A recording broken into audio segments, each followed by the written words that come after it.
నమ్ముకున్న తర్వాత సహజంగా మనం దేవుని దగ్గరికి వచ్చి, ప్రభా నాకు ఈ అవసరం ఉంది, నాకు ఈ అక్కరకు ఉంది,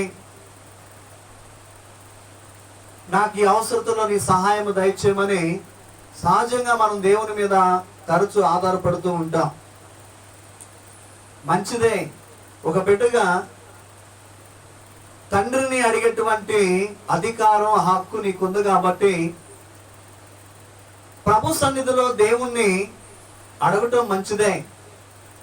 అయితే దేవుడు కేవలం నీవు పొందుకునే వ్యక్తిగా మాత్రమే కాక, దేవుని యొక్క ఉద్దేశం ఏంటంటే నీవే బలమైన కార్యాలు లోకంలో చేసేటువంటి బిడ్డగా తయారవ్వాలని ప్రభు కోరుకుంటున్నాడు.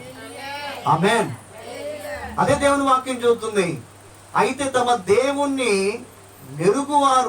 నెరుగువారంటే ఎరిగినవారు బలమైన గొప్ప కార్యాలు చేస్తారని.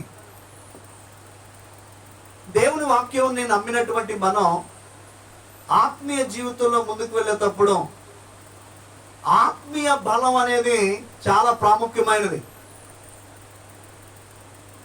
శరీర సంబంధమైన సత్తువం మహా అయితే ఈ లోకంలో ఒక 70 సంవత్సరాలు జీవించడానికి నీకు ఉపయోగపడతారు. బైబిల్ ఆయుష్ 70 సంవత్సరాలు చెబుతుంది.